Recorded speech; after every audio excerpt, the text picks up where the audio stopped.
नमस्कार साथियों, cogent IAS में आप सबका बहुत बहुत स्वागत है। और हम लोग यूपीएससी का पेपर 2 डिस्कस कर रहे थे, प्रीवियस ईयर पेपर, जिसमें हम लोगों ने 2024 का, 23 का, फिर 22 का, फिर 21 का कर लिया था डिस्कशन। आज हम लोग 2020 के कुछ बचे हुए क्वेश्चन थे उसको डिस्कस करते हैं। ये हमारा क्लास 15वां है, ठीक। टोटल 14 क्लास तक हम लोग जो है डिस्कस कर चुके थे, ठीक। तो 15वां क्लास का पहला क्वेश्चन देखेंगे, उससे पहले थोड़ा सा आपको कोचिंग के बारे में इंफॉर्मेशन, ठीक है। तो देखिए, ये हमारा सोशल मीडिया प्लेटफॉर्म है। ये कोजेंट आईएएस के नाम से यूट्यूब चैनल है, टेलीग्राम चैनल है, इंस्टाग्राम हैंडल है, फेसबुक पेज है, व्हाट्सएप है और ये ट्विटर है, ठीक है, जो अब एक्स है। और ये हमारा फोन नंबर है।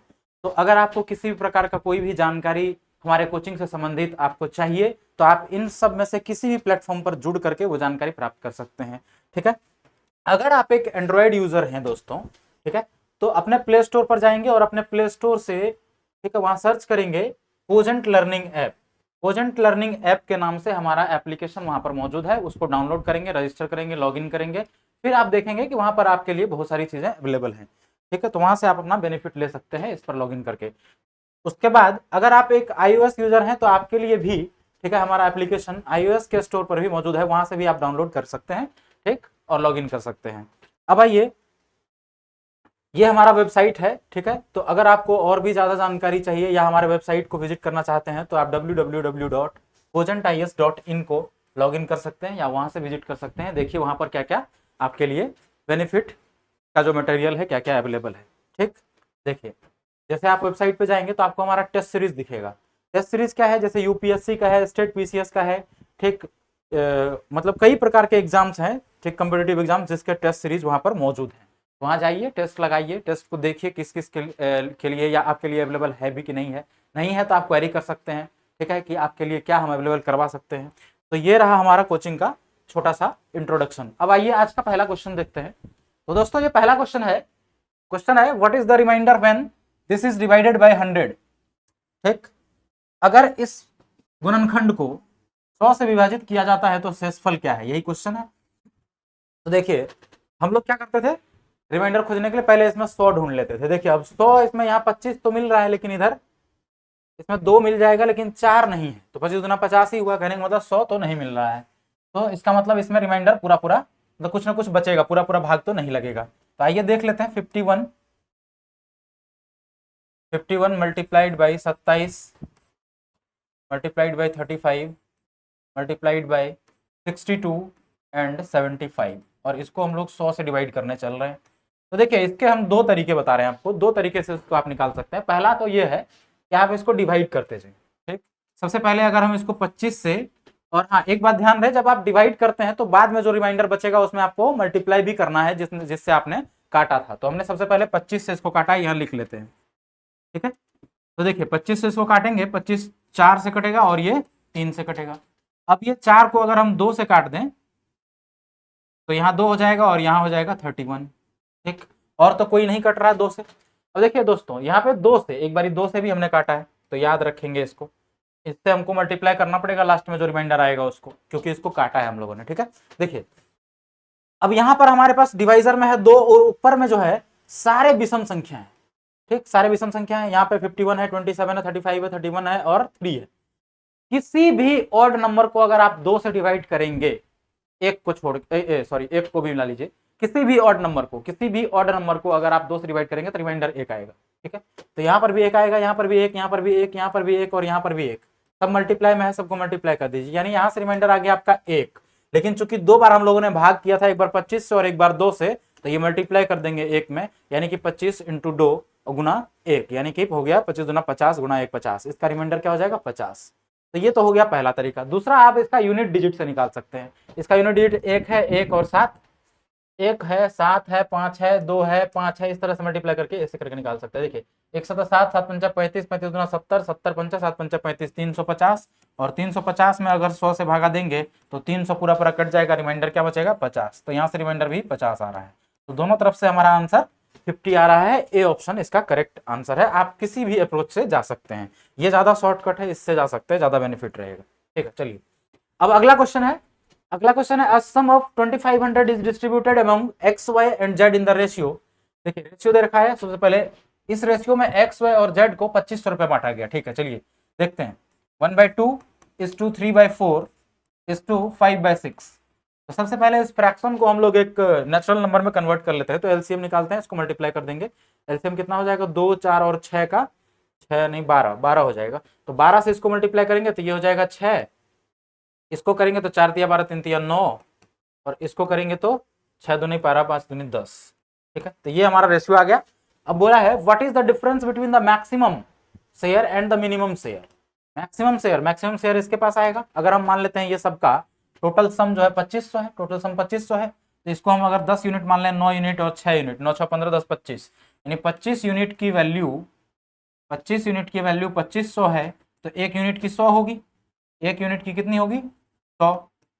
1 यूनिट की अगर 100 हो गई, ठीक, तो 10 यूनिट का 1000, ये हो गया मैक्सिमम वाला। और मिनिमम इधर है 600, 6 यूनिट का वैल्यू 600, 10 यूनिट का 1000, तो मैक्सिमम वाला 1000 है और मिनिमम वाला 600 है। इन्हीं दोनों का बीच का डिफरेंस पूछा था, difference between the maximum and minimum. ठीक है, देखिए यहाँ पे अधिकतम अंश और न्यूनतम अंश के बीच का अंतर क्या है। ठीक है, तो अधिकतम हमारा 1000 है और न्यूनतम जो है वो 600 है, तो दोनों के बीच का अंतर क्या हो जाएगा, 400। तो सी इसका करेक्ट आंसर है। ठीक है, अब आइए अगला क्वेश्चन देखते हैं। अगला क्वेश्चन है what is the value of n, for what value of n the sum of digits in the number 10 to the power n plus 1 is 2।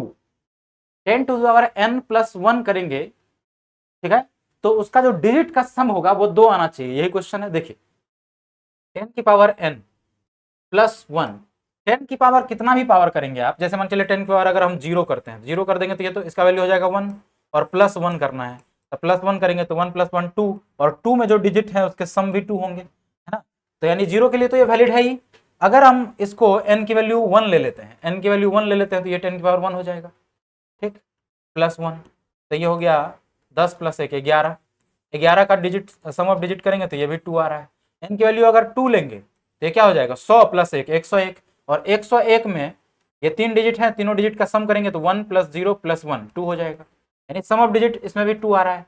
तो कहने का मतलब इसका n का कितना भी पावर आप ले लेंगे, जितना पावर लेंगे उतना 0 आएगा। एक तो इधर एक ही रहेगा और लास्ट में ये एक जुड़ेगा, तो एक इधर जो सबसे लास्ट प्लेस है उस पे आएगा और इधर सबसे यूनिट प्लेस पे आएगा, है ना, बीच में 0 आएंगे। तो कितना भी आप n का वैल्यू ले लेंगे, सब में जो सम ऑफ डिजिट है वो आपका 2 ही रहने वाला है। ठीक, और 0 पर भी 2 रहने वाला है।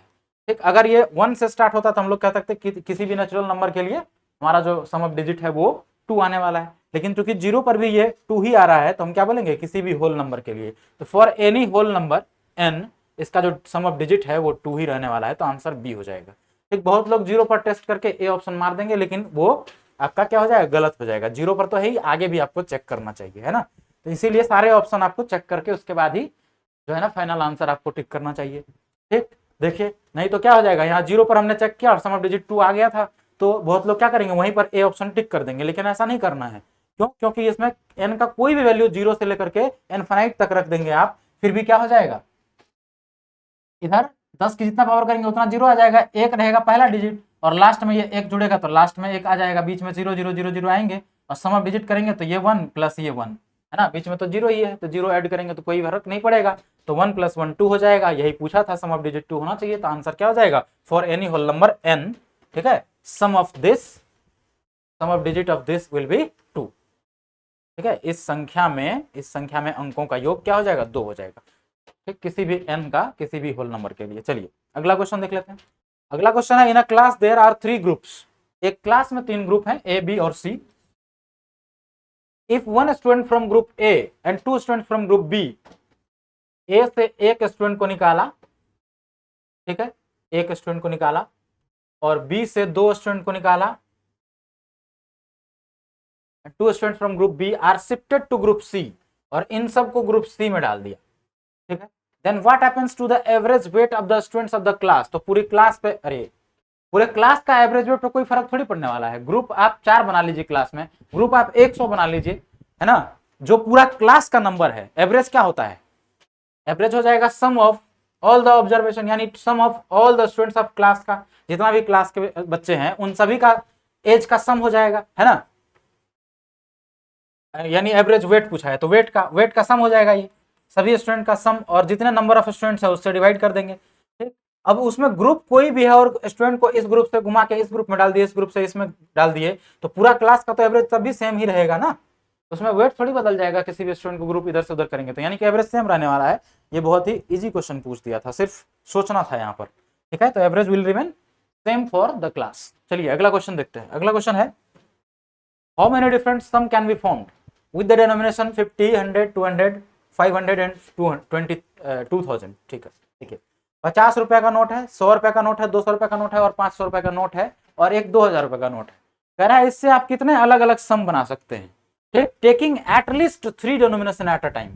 कम से कम 3 डिनोमिनेशन आपको एक बार में यूज करना है, कम से कम जो है ना 3। देखिए हिंदी में भी पढ़ देता हूं क्वेश्चन, देखिए मूल्य वर्गों 50 रुपए, 100 रुपए, 200 रुपए, 500 रुपए और 2000 के साथ एक समय में कम से कम 3 मूल्य वर्गों को लेते हुए कितनी विभिन्न धनराशियां बनाई जा सकती, ठीक है। तो किसी भी अगर हम वर्ग को लेते हैं इसमें, ठीक, कम से कम 3 लेना है, कम से कम 3, यानी ज्यादा से ज्यादा आप 5 का 5 ले सकते हैं। अगर 5 का 5 लेंगे तो एक ही सम बनेगा, उल्टा पुल्टा किधर से भी जोड़ दीजिए, 50 प्लस 100 150, 200, चलिए 2000, 500, 2500, 200, 2700, 1 2800 और 50 2850। आप इसको किसी भी तरीके से अरेंज कर लेंगे तो ये तो 2800 ही रुपया होगा ना, 2850 रुपया, यानी एक ही तरीके होंगे अगर आप पांचों के पांचों ले लेते हैं। यानी इसको में अगर हम 5C5 ऑल सेलेक्ट कर लेते हैं, 5C5, तो हमारा उत्तर क्या हो जाता है, 1। ठीक, अब अगर हम किन्हीं एक को छोड़ दें या कहें हम किन्हीं 4 को सेलेक्ट करें, क्योंकि हम क्या क्वेश्चन में ये बोला था कम से कम 3 मूल्य वर्गों को लेते हुए, कम से कम 3 लेना है, मैक्सिमम से मैक्सिमम आप सबको ले सकते हैं, तो हमने सबको ले लिया यहाँ पे, यानी जो मैक्सिमम 5 वाला केस है उसको जब करा तो एक ही सम पॉसिबल है।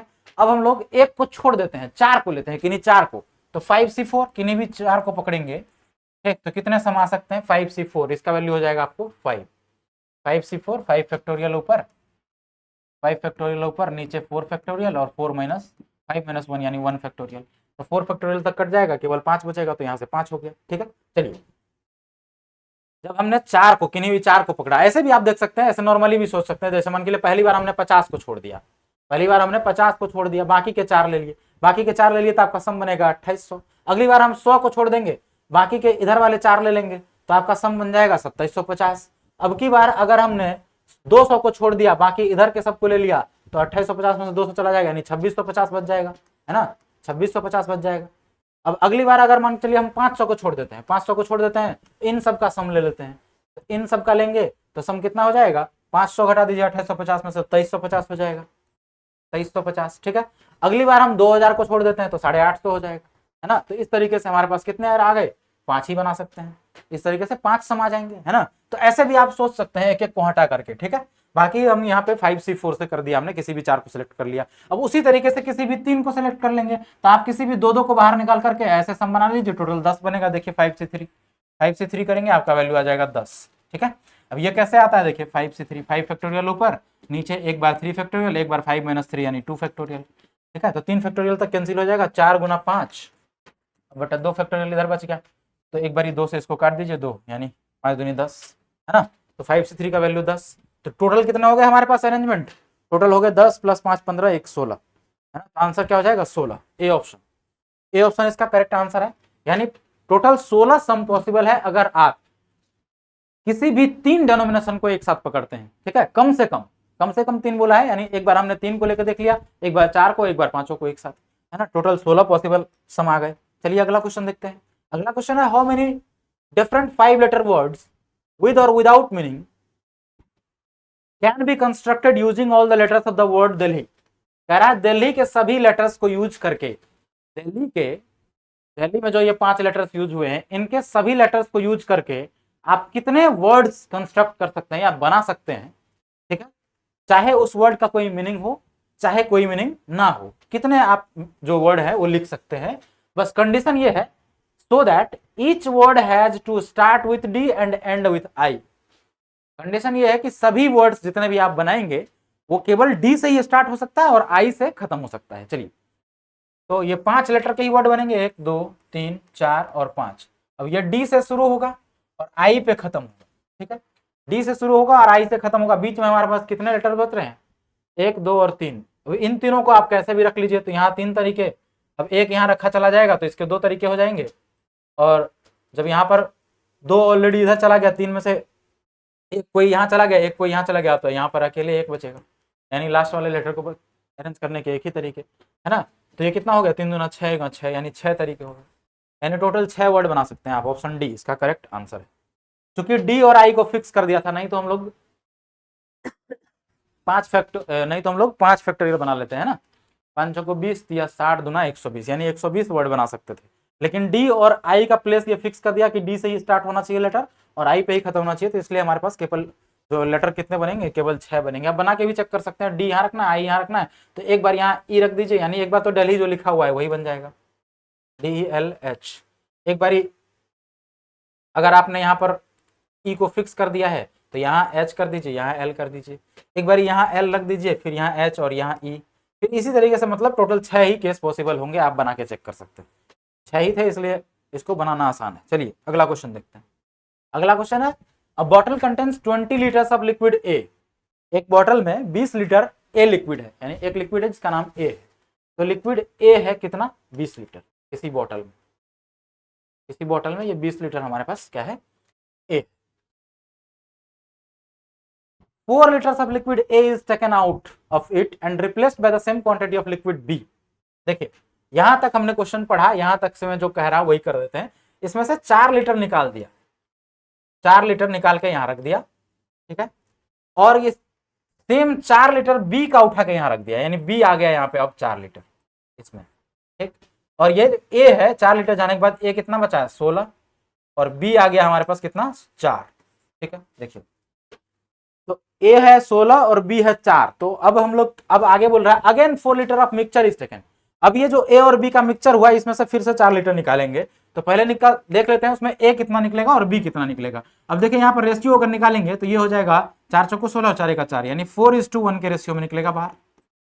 यानी अगर हम इसमें से 4 लीटर निकालेंगे तो उसमें 4 लीटर अगर निकालेंगे तो उसमें ए कितना निकलेगा, 4/5, है रेशियो का टोटल सम 5 होगा, तो 4/5 ए का निकलेगा, 1/5 जो है बी का निकलेगा, है ना।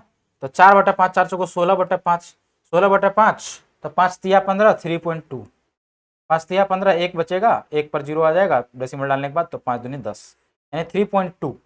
तो 3.2 लीटर क्या निकल गया हमारे पास, ए निकल गया, 3.2 लीटर ए निकल गया। चलिए और बी कितना निकलेगा, 0.8। 4 ही लीटर निकालना था, 4 लीटर में 3.2 ये निकल गया, तो 0.8 निकल जाएगा बी, ठीक। अब यहां पर जो है, अब क्या क्वेश्चन पूछा है, again 4 liters of the mixture is taken out and replaced by the same quantity of liquid B, what is the ratio of quantity of liquid A to that of liquid B in the final mixture। तो final जो mixture बचा है हमारे पास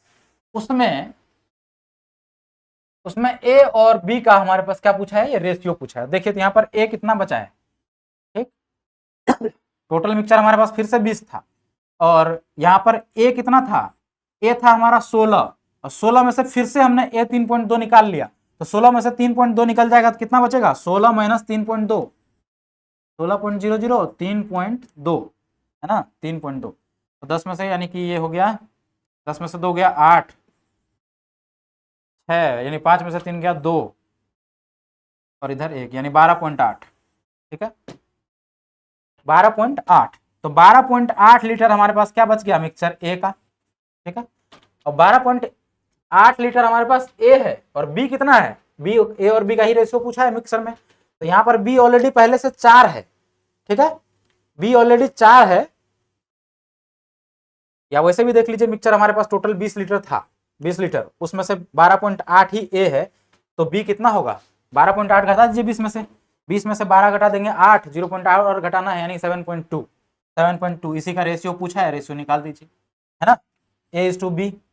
तो अगर इसको हम काट देते हैं, डेसिमल हटा दिए सबसे पहले, तो ये 8 से चला जाएगा, 8 9 में 72, 8 2 10 1 11, ये 9 से नहीं जाता, 8 से 16 8, 16 8 128, यानी 16:9 इसका उत्तर है। देखिए आंसर सी में दिया हुआ है, तो ऑप्शन सी में 16:9, 16:9 रेशियो हमारा दे रखा है, तो वही हमारा उत्तर है। समझ गए, देखिए ज्यादा लंबा नहीं हुआ सॉल्यूशन। अगला क्वेश्चन देखते हैं। अगला क्वेश्चन है, the average score of a batsman after his 50th inning was 46.4। एक बैट्समैन का एवरेज स्कोर दिया हुआ है 50 इनिंग खेलने के बाद, 50 इनिंग खेलने के बाद एक बैट्समैन का जो एवरेज स्कोर है वो दे रखा है, यानी 50 इनिंग का स्कोर है, तो टोटल स्कोर कितना हो जाएगा 50 इनिंग में? टोटल स्कोर हो जाएगा 50 इनिंग में, अगर एवरेज ये है तो 50 × 46.4 है ना। ये डेसिमल हटाइए, यहाँ जीरो आ जाएगा, ये जीरो कैंसिल हो जाएगा, तो 464 × 5, अगर 10 होता तो 4640 हो जाता, आधा कर देंगे 2320, ये आ गया 2320, यानी 50 इनिंग का जो टोटल स्कोर है उस बैट्समैन का कितना है 2320 है। ठीक, अब आगे क्वेश्चन क्या बोला है, after 68th innings his average score increased by 2.6, कह रहा है जब 60 इनिंग वो खेल लेता है तो उसका जो एवरेज है वो 2 पॉइंट कितना बढ़ता है 2.6 बढ़ जाता है। पहले 46.4 था, 2.6 इसमें बढ़ जाएगा, तो 6 4 10 और 6 2 8 1 9, यानी 49 हो गया। तो एवरेज कितना हो जाएगा 60 इनिंग के बाद, 60 इनिंग के बाद उसका जो एवरेज स्कोर है वो हो जाएगा 49। 49 कैसे हुआ समझ में आया? ये देखिए 46.4 पहले से था, 2.6 इंक्रीज हो जाता है 60 इनिंग खेलने के बाद, तो 46.4 प्लस 2.6 करेंगे तो 49 हो जाएगा, या 49 हो जाएगा, तो 49 अब उसका स्कोर हो गया है ना। तो अब यहाँ पर टोटल स्कोर कितना हो जाएगा, देखिए 49 उसका एवरेज स्कोर हो गया, एवरेज स्कोर 49 है 60 इनिंग का, तो टोटल स्कोर कितना हो जाएगा, टोटल स्कोर हो जाएगा 60 इनिंग तक का जो टोटल स्कोर है, टोटल स्कोर ऑफ 60 इनिंग्स कितना हो जाएगा, ये इनिंग्स लिखा है शॉर्ट में INN लिख दिया हूं मैं, देखिए तो टोटल स्कोर ऑफ 60 इनिंग्स हो जाएगा 60 × 49, 60 × 49, ठीक है। अब इसको मल्टीप्लाई करते हैं, देखिए एक जीरो इधर आ जाएगा, और 9 6 के 54 का, 4 हाथ में 5 और 6 चौको 24 और 5 29, 2940, यानी 60 इनिंग के बाद उस बैट्समैन का स्कोर टोटल है 2940। 50 इनिंग तक का टोटल स्कोर था 2320, तो बीच वाला जो 10 इनिंग है वही पूछा था, what is his average score in the last 10 innings, है ना। तो लास्ट 10 इनिंग्स का एवरेज स्कोर पूछा था, देखिए निकाल दीजिए लास्ट 10 इनिंग्स का एवरेज स्कोर, तो लास्ट 10 इनिंग्स का एवरेज जो टोटल स्कोर है वो कितना है 2940 माइनस 2320, तो 2940, देखिए 2940 में से 2320 घटाना है, 40 में से 20 गया 20, 2900 में से 23 गया 620, है ना 620, यानी 620 स्कोर है बीच वाले 10 इनिंग का। आपसे पूछा है average score of the last 10 innings, last 10 inning का जो हमारे पास स्कोर आ गया वो कितना आ गया 620, इसका एवरेज करेंगे तो 10 से डिवाइड कर दीजिए, 10 इनिंग का है ना ये, तो 10 से जब डिवाइड करेंगे तो ये 0 0 कट जाएगा, यानी 62 हमारा उत्तर है, जो कि सी ऑप्शन में दे रखा है, ठीक है। तो इसका सी आंसर जो है करेक्ट हो जाएगा। आइए अगला क्वेश्चन देखते हैं। अगला क्वेश्चन है, as a result of 25% hike in the price of rice per kg a person is able to purchase 6 kg less rice for 1200, what was the original price of rice per kg. देखिए कह रहा है कि चावल एक व्यक्ति खरीद रहा था 1200 रुपया में, ठीक, यानी जो एक्सपेंडिचर है उसका वो कांस्टेंट है, पहले भी 1200 रुपया लेके मार्केट जाता था और आज भी 1200 ही लेके जा रहा है, ठीक। तो बोल रहा है 25% चूंकि इंक्रीज हो गया, चावल का जो दाम है उसमें 25% का बढ़ोतरी हो गया, यानी 25% से वृद्धि हो गई अगर चावल के प्राइस में, तो उसके वजह से वो अब 1200 में पहले जितना खरीदता था उससे 6 किलो कम खरीद पा रहा है, ठीक। तो ओरिजिनल प्राइस क्या रहा होगा ये पूछा है, ओरिजिनल प्राइस क्या रहा होगा, चलिए देखते हैं ओरिजिनल प्राइस क्या रहा होगा। देखिए तो मान लेते हैं पहले जो वो खरीदता होगा, ठीक है 25% परसेंट है तो 100 के टर्म्स में लेते हैं, इजीली कट कुट जाएगा। देखिए अगर मान लेते हैं ये पहले 100x में खरीदता होगा, ठीक है, देखिए तो लेट द, अगर मान लेते, चलिए मान लीजिए लिखना क्या है, ओरिजिनल प्राइस को मान लेते हैं 100x, ठीक है। अब 1200 रुपये लेकर के जाता था तो कितना किलो खरीदता होगा, 1200 बटे 100x, इतना ही किलो खरीदता होगा, इतना केजी हमारे पास राइस। तो यहाँ से ये 100 काट दीजिए, कितना हो जाएगा 1200 बटे x, यानी 12x बाय 12/x, 12 यानी 12/x केजी राइस खरीदता होगा, ये ओरिजिनल है पहले खरीदता होगा। अब दाम बढ़ने के बाद, दाम अगर हमने 100x माना है ना, तो अब हम मान लेते हैं 125 हो गया, 125x, तो अब कितना खरीद पाएगा वो 1200 बटे 125x, 1200 बटे 125x, है ना। इसको जब आप काटेंगे तो ये हो जाएगा 25 पंचे, और 25 से ये कट जाएगा कितनी बार में, 25 चौको 100 और 25 अट्ठे 48/5x केजी, ठीक, 48/5x केजी। ये ओरिजिनल है, ओरिजिनल में तो ज्यादा खरीद पाता था, पहले कम हो गया, कितना कम हो गया 6 केजी, यानी इन दोनों का डिफरेंस 6 केजी होना चाहिए, है ना। तो आइए देखिए 12x बाय, फिर x लिख रहा हूँ यहाँ 12/5x माइनस 48/, ये तो गड़बड़ हो गया ना लिखने में, 12/x है, 48/5x है, और इनका जो डिफरेंस है कितना आना चाहिए, 6 किलो है ना, 6 किलो ही तो कम खरीद पा रहा है। पहले वो इतना खरीदता था, इतना केजी, अब इतना ही केजी खरीद पा रहा है। कह रहा है कि पहले से 6 किलो कम खरीद पा रहा है, यानी दोनों का डिफरेंस 6 किलो आना चाहिए, है ना। तो इनका जब सॉल्व करेंगे आप, इनको जब आप सॉल्व करेंगे, इधर कर दूं क्या, तो ये एलसीएम हो जाएगा 5x, तो 12 पंचा 60, यानी x से 5x आएगा तो 12 पंचा 60 हो गया, यानी 60, ठीक है, 60 माइनस 48 और डिवाइडेड बाय 5x और इक्वल्स टू 6, 6 पंचा 30x, तो इधर हो गया 12, ये कितना हो गया 48 है ना ये, तो ये हो गया 60 माइनस 48 यानी कि 12 हो गया, 12 इक्वल्स टू ये 5x उधर चला जाएगा 30x, 30x इक्वल टू 12, तो x इक्वल टू कितना हो गया, x इक्वल टू हो गया 12/30, और इसको हमने 100x माना था, 100 से मल्टीप्लाई कर दीजिए, तो इसको जब 100 से मल्टीप्लाई करेंगे, ये 1 0 चला गया, 3 चौको 12 है ना, तो 4 इधर और 10 इधर, तो 4 10 40, यानी 40 किलो, 40 किलो नहीं सॉरी 40 रुपया, एक्स तो सीधा हमने प्राइस माना था ना, तो चलिए, तो 40 रुपये किलो, यानी ओरिजिनल प्राइस जो रहा होगा चावल का वो कितना रहा होगा, 40 रुपये, ठीक है, यही हमसे पूछा था। देखिए एक बार दोबारा समझा देता हूँ, कह रहा है कि as a result of 25% hike in the price of rice, एक चावल के दाम में 25% का वृद्धि हो जाने के कारण, ठीक है, एक व्यक्ति जो है वो पहले से 6 किलो कम चावल खरीद पा रहा है 1200 रुपये में, यानी 1200 रुपये में पहले वो 6 किलो ज्यादा खरीद पाता था, अब कम खरीद पाता है, ठीक। तो हमने प्राइस को मान लिया था, प्राइस को हमने ठीक एक्स मान लिया था, ठीक है, और क्योंकि परसेंटेज में दिया हुआ था तो 100 के टर्म्स में हमने मान लिया, है ना। तो अगर मान लेते हैं ये 1200 रुपया लेकर के गया तो कितना किलो खरीद पाएगा, तो डिवाइड कर दिया हमने उसको 100x से, है ना, क्योंकि इसको प्राइस मान रखा था हम लोगों ने, ठीक है। तो प्राइस अगर तो जो 1200 रुपया लेकर के गया, मान के लिए आपके पास 100 रुपए है, 10-10 रुपए का कोई सामान मिल रहा है तो कितना खरीद पाएंगे, 100/10, है ना, 10 आ जाएगा आंसर, तो वही इधर कर दिया हम लोगों ने, तो यहाँ क्वांटिटी आ गई इतना 12/x kg, यानी ये ओरिजिनल है हमारा, पहले इतना खरीद पा रहा होगा, बाद में वो इतना ही खरीद पाया, और बोला है कि पहले जो खरीदता था उससे 6 किलो कम है ये, तो दोनों का डिफरेंस 6 किलो आया, इसको सॉल्व किया हम लोगों ने, तो यहाँ से आ गया हमारे पास x का वैल्यू 4, x का वैल्यू सॉरी 40, ठीक है ना, और वो हमारा क्या था, प्राइस था, तो यही हमारे पास पूछा था, ओरिजिनल प्राइस x, है ना। चलिए अब अगला क्वेश्चन देख लेते हैं। अगला क्वेश्चन है, a person x can complete 20% of work in 8 days. देखिए एक व्यक्ति है, हिंदी वाले, एक व्यक्ति x है जो किसी कार्य का 20% 8 दिनों में पूरा कर सकता है, किसी कार्य का 20% अगर 8 दिनों में पूरा कर सकता है तो 100% कितना दिन में करेगा, है ना, 20% 8 दिनों में करता है, 20% यानी 20 पंचा 100, तो 100% करने में 8 पंचा 40, 40 दिन लगेगा, यानी x जो है किसी भी कार्य को 100% करने में कितना टाइम लेगा, 8 दिन, 8 डेज, ठीक है। चलिए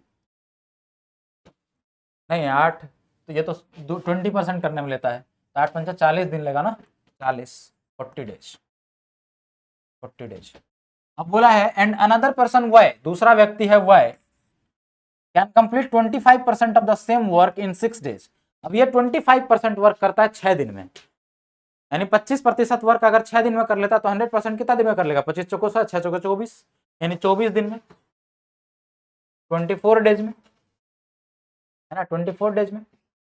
इफ दे वर्क टुगेदर, कह रहा अगर दोनों साथ में मिलकर काम करे तो how many days will 40% work of the work will be completed, तो 40% वर्क खत्म करने में कितना टाइम लगेगा टोटल, ठीक है। तो देखिए सबसे पहले टोटल वर्क निकाल लेते हैं, टोटल वर्क निकाला था हम लोगों ने पहले भी वीडियो में करा है, क्या करते हैं एलसीएम ले लेते हैं, 40 और 24 का एलसीएम लेंगे तो 24 24 पंचा 120, 40 या 120, यानी 120 आ जाएगा एलसीएम, क्या आ जाएगा, यानी ये हमारे पास 120 आ गया टोटल वर्क, टोटल वर्क 120 आ गया।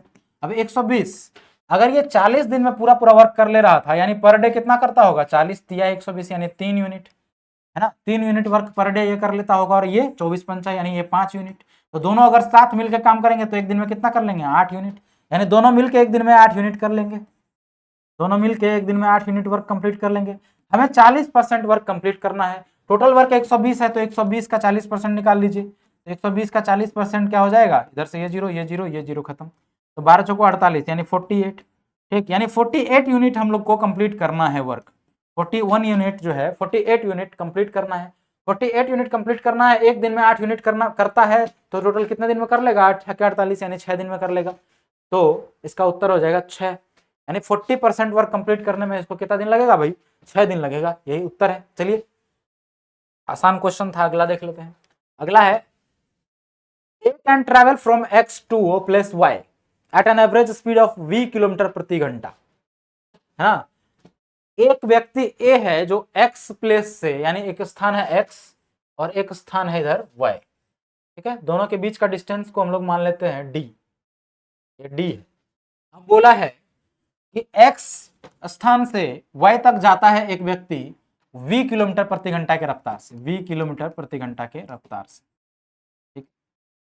अब from Y to X at an average speed of 2V, और Y से X आता है, फिर यहाँ एरो चलिए, ये तो डिस्टेंस बनाया, यानी कि ये पहले X से Y गया, फिर अब Y से X आ रहा है, Y से X आ रहा है 2V से, ठीक है, and again from X to Y, फिर X से Y जा रहा है ये 3V से, and again from Y to X, Y से X फिर आ रहा है एट स्पीड ऑफ 4V से, 4V से, ठीक। Then the average speed of the car for entire journey, entire journey का जो एवरेज स्पीड पूछा है आपसे, है ना। क्वेश्चन देखिए, अगर नहीं समझ में आया फिर से देख लेते हैं। एक कार, है ना, V किलोमीटर प्रति घंटा के रफ्तार से X से Y जाता है, फिर Y से X जाता है 2V से, फिर X से Y जाता है 3V की स्पीड से, और फिर Y से X जाता है 4V की स्पीड से, और आपसे पूछा है कि इस टोटल जर्नी का जो एवरेज स्पीड है वो बताइए। तो एवरेज स्पीड होता है total distance travelled by total time taken, यानी टोटल डिस्टेंस इतना चला और उसको डिवाइड कर देंगे टोटल स्पीड से, total time taken, sorry total time taken से एवरेज स्पीड पूछा है ना, एवरेज टाइम नहीं पूछा है, स्पीड पूछा है। तो औसत चाल जो होती है total distance travelled by total time taken, तो पहले हमें टाइम निकालना पड़ेगा, इधर डिस्टेंस दे रखा है और हमारे पास स्पीड दे रखा है, तो चलिए टाइम निकाल लेते हैं। तो एक्स से वाई जाने में जो टाइम लगेगा, इसको यहाँ पर टाइम क्या हो जाएगा डी बाई वी, और यहाँ पर टाइम क्या हो जाएगा डी बाई 2v, फिर यहाँ से यहाँ आने में डी बाई 3v, फिर यहाँ से वहां जाने में डी बाई 4v। अब ये टोटल टाइम, यहाँ से इसका टाइम हो गया, ये इसका टाइम है, ये इसका टाइम है और ये इसका टाइम है। अब इसका टोटल टाइम कितना हो जाएगा, इन सबको जोड़ दें, इन सबको अगर जोड़ेंगे, देखिए 3 है, 4, 2 और 1, तो 6 नहीं होगा, 12 हो जाएगा एलसीएम, एलसीएम हो जाएगा 12, एलसीएम हो गया 12, तो ये 12 बार में चला जाएगा, तो यहाँ हो गया 12d प्लस 2 छक्के 12 तो 6d plus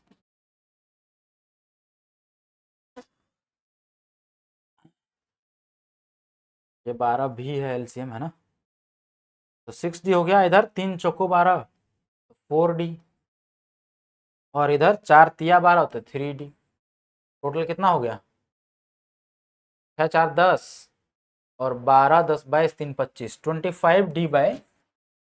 25d bye 12v, ये हमारे पास टोटल टाइम आ गया, टोटल टाइम, इसको टी लिख दिया हम लोगों ने, टोटल टाइम। और टोटल डिस्टेंस कितना है, इधर से इधर गया d, फिर इधर से इधर गया d, 2d हो गया, फिर इधर से इधर 3d और फिर इधर से इधर 4d, यानी अगर यहाँ से यहाँ तक का डिस्टेंस d है तो 4 बार टोटल चला है ना, तो 4d हो गया।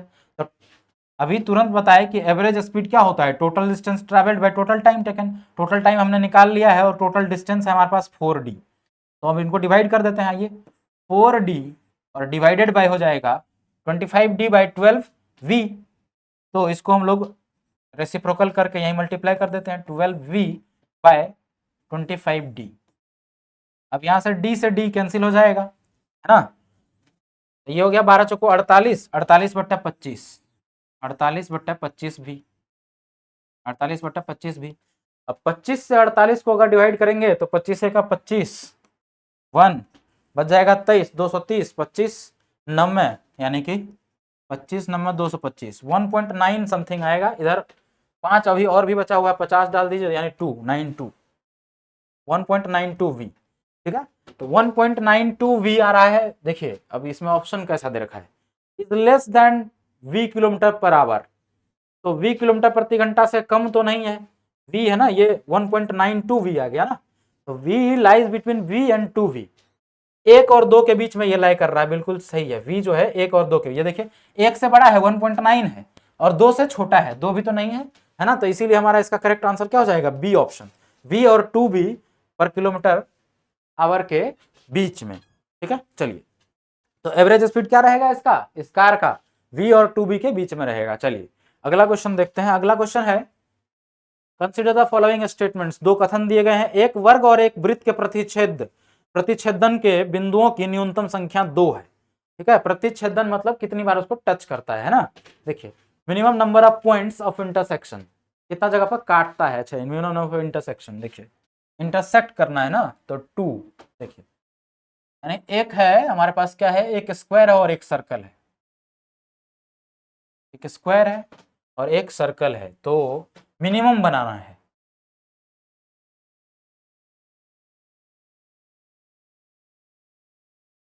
और कोई पॉसिबिलिटी है क्या? अगर हम ऐसे बाहर बाहर बना दें, सिर्फ टच करेगा ना, ये इंटरसेक्ट नहीं करेगा, इंटरसेक्ट करने वाली बोला था ये बात, तो सिर्फ टच करने के लिए अगर बोलता तो मिनिमम 1 पॉइंट होता, यहाँ पर इंटरसेक्शन है यानी मिनिमम 2 पॉइंट तो करेगा ही करेगा, और कोई पॉसिबिलिटी नहीं है। यानी पहला हमारा जो स्टेटमेंट है, यानी पहला जो कथन है वो बिल्कुल सही है। ठीक है, कि एक वर्ग और एक वृत्त के प्रतिच्छेदन के बिंदुओं की न्यूनतम संख्या 2 होगी। ठीक, चलिए अब दूसरा क्वेश्चन है, दूसरा स्टेटमेंट, एक वर्ग और एक वृत्त के प्रतिच्छेदन के बिंदुओं की अधिकतम संख्या 8 है, तो अधिकतम कितना हो जाएगा वो बोला है। देखिए अधिकतम इंटरसेक्शन क्या हो सकता है कि अब हम अगर स्क्वायर पहले बना लें, ऐसे स्क्वायर बना लें, या चलिए हम सर्कल ही पहले बना लेते हैं, सर्कल बना लिया, ऐसे स्क्वायर बना लें, है ना, ये सर्कल अगर सही बन जाता है ऐसे यहाँ से, है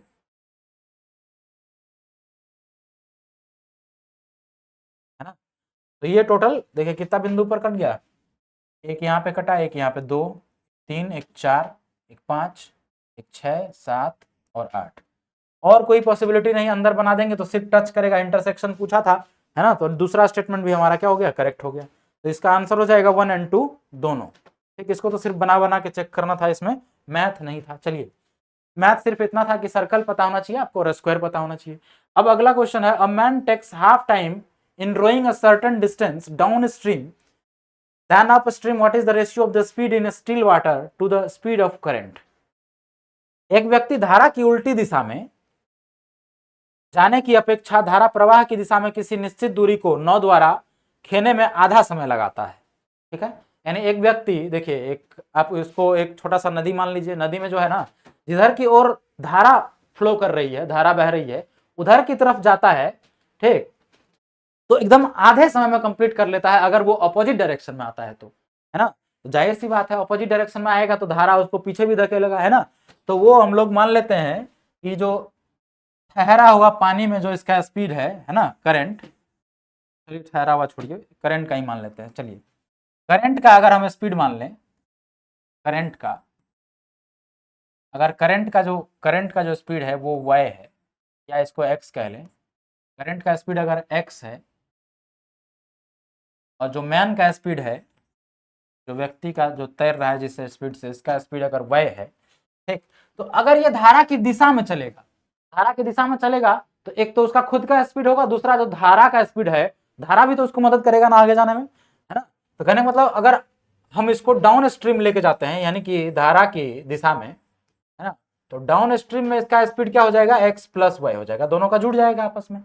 और अगर अगर हम इसको धारा के ऑपोजिट ले जाते हैं यानी अप स्ट्रीम में अगर हम इसको देखेंगे तो अप स्ट्रीम में इसकी स्पीड क्या हो जाएगी, जो आदमी का स्पीड है, आदमी का स्पीड कितना है y, तो उसमें से धारा वाला जो है उसको पीछा खींचेगा यानी y माइनस एक्स हो जाएगा। ठीक है, अब बोला है कि डाउन स्ट्रीम में जाते समय उसको जो टाइम था वो आधा लगा था यानी स्पीड 2 गुना हो गई थी, है ना, तो डाउन स्ट्रीम में स्पीड क्या हो गई थी इसकी, 2 गुना हो गई थी, इसका अप स्ट्रीम का 2 गुना, तभी तो टाइम कम लगेगा ना, टाइम आधा हुआ है इसका मतलब स्पीड 2 गुना हुआ है ना, तो स्पीड जो है इसका 2 गुना हो जाएगा। चलिए इसका 2 गुना कर लेते हैं यानी कि x plus y equal to हो जाएगा 2 टाइम्स y माइनस एक्स, ये हो जाएगा।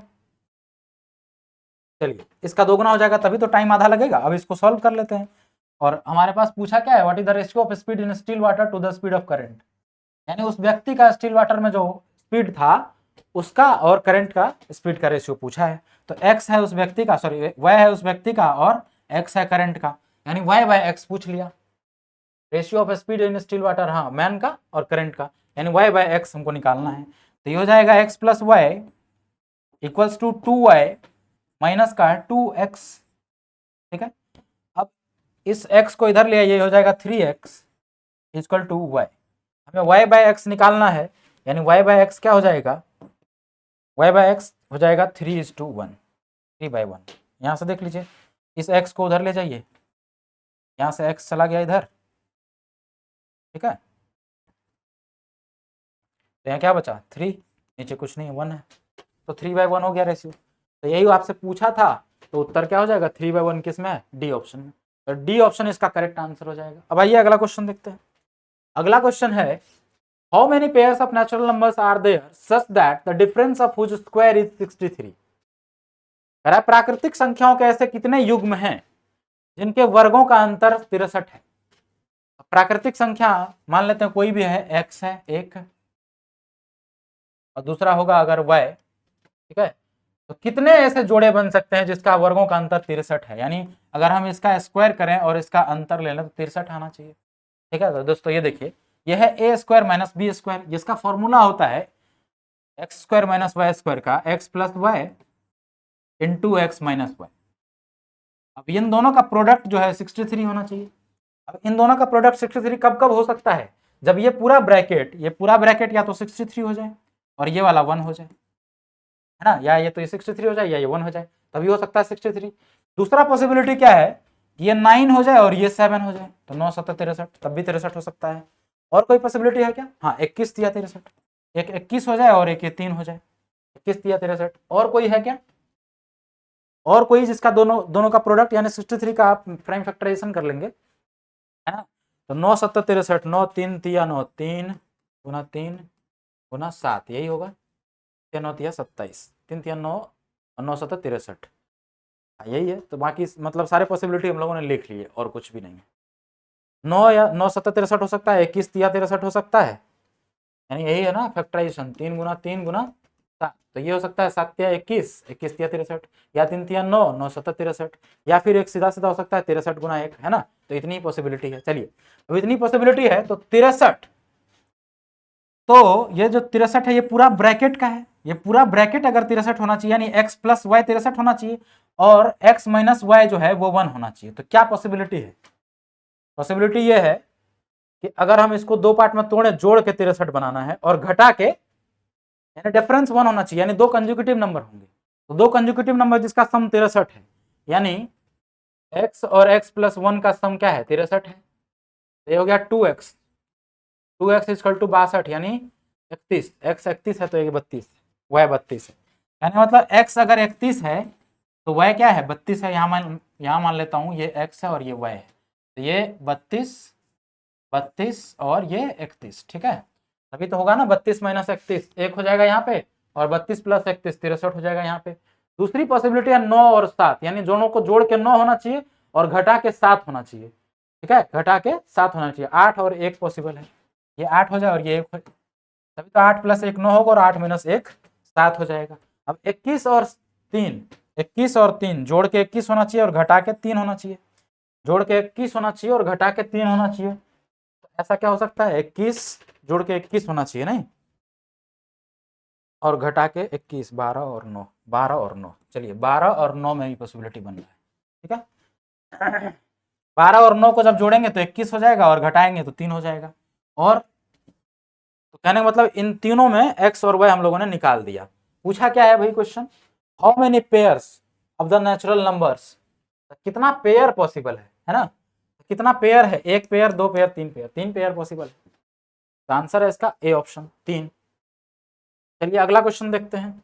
अगला क्वेश्चन है, which of the following will have minimum change in its value if 5 is added to both numerator and the denominator of the fractions। देखिए हिंदी वालों के लिए, यदि भिन्नों में, ये 3-4 भिन्न दे रखे हैं, 2/3, 3/4, 4/5 एंड 5/6, कह रहा है इसके अंश और हर दोनों में अगर 5 जोड़ दिया जाए, ठीक है, तो निम्नलिखित में से किस एक के मान में न्यूनतम परिवर्तन होगा।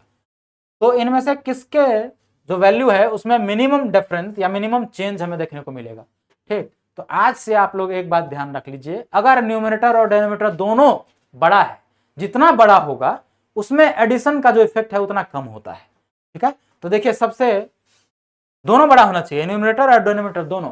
तो दोनों अगर बड़ा होगा तो उसमें अगर हम कुछ भी ऐड कर देंगे, ठीक है, और दोनों में ऐड करेंगे तो सबसे कम डिफरेंस सबसे बड़े वाले में होगा। यहाँ सबसे बड़ा कौन दिख रहा है? 5/6। इसका न्यूमरेटर 5 है और डिनोमिनेटर 6 है। न्यूमरेटर और डिनोमिनेटर दोनों ही बड़ा है, तो इसमें आप कुछ भी जोड़ देंगे, बाकी आप जोड़ जोड़ करके निकाल करके कैलकुलेट करके इसको वेरीफाई भी कर लीजिएगा हमारे स्टेटमेंट को। स्टेटमेंट ये दिया है मैंने कि न्यूमरेटर और डिनोमिनेटर दोनों जो जिसमें सबसे बड़ा होगा, ठीक, उसमें आप कुछ भी ला करके जोड़ेंगे तो मिनिमम जो चेंज होगा वो इसी में देखने को मिलेगा। तो 5/6 इसका आंसर है। ठीक, आप चाहें तो कैलकुलेट करके देख सकते हैं। जैसे 2/3 है, 2/3 का अगर आप वैल्यू निकालेंगे तो ये कितना निकल जाएगा? 6.66, 0.66, क्योंकि ये क्या है, कटेगा नहीं तो डेसिमल डाला, डेसिमल वाला 20 हो गया, तो 3 छक्के 18, फिर से 20 हो जाएगा, 3 छक्के 18 यानी 0.66 आ जाएगा। ठीक है, अब अगर इसमें हम 5 जोड़ दें न्यूमरेटर और डिनोमिनेटर दोनों में, तो 2 में 5 जोड़ेंगे ये 7 हो जाएगा, और 3 में 5 जोड़ेंगे ये 8 हो जाएगा, 7/8 है ना। और 7/8 का अगर आप निकालेंगे तो ये क्या निकल जाएगा? 0.70 हो गया, 8 8 64, 0.8, तो 0.8 इधर है और 0.6 इधर है, 0.2 आ गया डिफरेंस, है ना। अब अगर इसमें करेंगे आप 5/6 में, 5/6 करेंगे तो ये हो जाएगा 50, 0.648, 0.8 हो गया अगर हम एक ही डिजिट में देखें तो। अब अगर इसमें 5 जोड़ देते हैं तो 5 जोड़ेंगे ये हो जाएगा 10 और ये हो जाएगा 11, तो इसको मान लेते हैं ये हो गया 100, तो 0.100 हो गया, 11 नंबर 99, 9 हो गया, तो दोनों डिफरेंस कितना हो गया? 0.1 है ना, 0.1 आ गया। बाकी आप किसी में देखेंगे तो 0.1 से ज़्यादा ही आएगा, मतलब इसमें अगर आप और भी डिजिट में जाएंगे तो वो आपको छोटा देखने को मिलेगा सबसे इसी में, है ना। चलिए, तो इस तरीके से आप कैलकुलेट करके देख सकते हैं, ये एक तरीका है आपके पास कैलकुलेट करके देखने का। बाकी मैंने क्या बताया आपको कि जिसमें न्यूमरेटर और डिनोमिनेटर दोनों का सबसे बड़ा वैल्यू होगा उसी में मिनिमम इफेक्ट देखने को मिलता है हमें, अगर हम उसमें कुछ भी ऐड करते हैं तो। इसीलिए आंसर क्या हो जाएगा? D option, 5/6। चलिए अब अगला क्वेश्चन देखते हैं। अगला क्वेश्चन है, a digit n greater than 3, एक डिजिट है यानी एक अंक है हमारे पास n, वो 3 से बड़ा है एंड डिविजिबल बाय 3, और 3 से डिविजिबल भी है। तो n अगर 3 से बड़ा है, n है हमारे पास और 3 से बड़ा है और 3 से डिविजिबल भी है, तो क्या हो सकता है? 6 और 9, है ना। बट नॉट डिविजिबल बाय 6, लेकिन 6 से डिविजिबल नहीं होना चाहिए, यानी 6 तो नहीं होगा, फिर केवल 9 हो गया। n का वैल्यू हमारे पास 9 आ गया, सीधा सीधा बोल रहा है ना। डिजिट कह रहा है एक अंक n जो कि 3 से बड़ा है और भाज्य है 3 से, लेकिन 6 से भाज्य नहीं है। तो 3 से भाज्य होने वाला 3 से बड़ा नंबर केवल एक ही है ना, और 6 से है तो 2, लेकिन 6 से विभाज्य नहीं होना चाहिए बोला ना, तो 6 कट जाएगा हमारे पास, तो केवल एक ही बचेगा 9। निम्नलिखित में से कौन सा एक 4 से भाज्य है? यानी n का वैल्यू अगर 9 रख रहे हैं तो निम्नलिखित में से कौन सा 4 से भाज्य है? तो रख के देख लीजिए, इसमें अगर 9 रखेंगे तो 9 दूना 18 हो जाएगा, 18 4 से भाज्य नहीं है, ये हमारा उत्तर नहीं है। इसमें रखेंगे तो 9 तिया 27 हो जाएगा, वो भी 4 से भाज्य नहीं, ये भी उत्तर नहीं है। इसमें रखेंगे तो 9 दूना 18, 4 22, 22 भी 4 से भाग नहीं लगेगा, ये भी उत्तर नहीं है। इसमें रखेंगे तो 9 तिया 27, 1 28, 28 4 7 28 होता है, यानी डी ऑप्शन करेक्ट उत्तर है। समझ गए? बहुत ही आसान क्वेश्चन था ये, तो ऑप्शन में रख के बोला था चेक करो भाई, 4 ऑप्शन दिया, बोला चेक करो कौन 4 से भाग में नहीं लगता है अगर n का वैल्यू 9 ले रहे हो तो। और 9 कैसे पता चला? यहाँ से कह रहा है कि n जो है 3 से बड़ा नंबर है और डिविजिबल भी 3 है, यानी 3 से बड़ा नंबर है और 3 से जिसमें भाग भी लग जाता है वो नंबर है n। तो वो नंबर कौन सा हो सकता है? 6 और 9, जिसमें 3 से भाग लग जाता है। लेकिन बोला फिर क्या? 6 से भाग नहीं लगना चाहिए, यानी 6 नहीं लेंगे, क्योंकि 6 में 6 से तो भाग लग जाएगा। केवल 9 है जिसमें 6 से भाग नहीं लगेगा, यानी n का वैल्यू 9 निकल आया। अब n का 9 निकल आया, अब बोला है कि निम्नलिखित में से कौन सा जो है 4 से भाग हो जाता है, तो कौन सा 4 से भाग हो जाता है? 9 रख के चेक कर लेंगे सब में n का वैल्यू, तो n का वैल्यू सब में 9 रख के चेक करेंगे तो केवल डी ऑप्शन है जिसमें 4 से भाग लग रहा है, इसीलिए आपका उत्तर क्या हो जाएगा? D option. अब आइए अगला क्वेश्चन देखते हैं। अगला क्वेश्चन है 1 litre of water veg 1 kg, यानी 1 लीटर वाटर जो है इसका वजन 1 किलो है, यानी 1000 ग्राम है ना, 1000 ग्राम। करिए, अब बोला then how many cubic millimetres of water will weigh 0.1 gram. तो 0.1 ग्राम वेट का मतलब वेट जो है वो कितना क्यूबिक मिलीमीटर में होगा ये पूछा है। तो आपको पता होना चाहिए सबसे पहले कि 1 लीटर में कितना क्यूबिक मिलीमीटर होता है, यानी 1000 ग्राम में। ठीक है, तो देखिए 1 लीटर में, यानी अगर हम कहें कि 10⁶ मिलीमीटर क्यूब जो होता है, ठीक, 10⁶ मिलीमीटर क्यूब जो होता है, ये होता है हमारा 1 kg के बराबर, यानी 1 लीटर के बराबर। और 1 लीटर लिखा है 1000 ग्राम, यानी 1000 ग्राम। तो यहाँ से 1 ग्राम कितना आ जाएगा, तो 1 ग्राम का अगर निकालेंगे तो डिवाइड कर दीजिए, तो 3 जीरो कट जाएगा, यानी 10⁻³ बचा। 10⁻³ को हम लोग 1000 लिख सकते हैं, है ना। तो 1 ग्राम जो है वो 1000 mm³ के बराबर आ गया, मिलीमीटर क्यूब के बराबर, ठीक है। अब बोल रहा है 0.1 ग्राम का पूछा है, यानी 0.1 ग्राम से इसको मल्टीप्लाई कर दीजिए।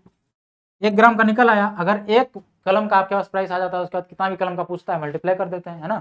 वही बात तो है, अगर 1 ग्राम का आ गया, 0.1 ग्राम का पूछा है, तो 0.1 ग्राम इसमें मल्टीप्लाई कर दीजिए, 1000 इंटू 0.1, तो यहाँ से 1 डेसिमल उड़ेगा, 1 जीरो कट जाएगा, यानी 100, यानी 100 मिलीमीटर आपका उत्तर हो जाएगा। तो ये आपका आंसर है ना। पूछा है how many cubic millimetre of water will weigh 0.1 gram, तो 0.1 ग्राम जो है 100 mm³ हो जाएगा। चलिए अब अगला क्वेश्चन देख लेते हैं, 79, क्वेश्चन नंबर 79।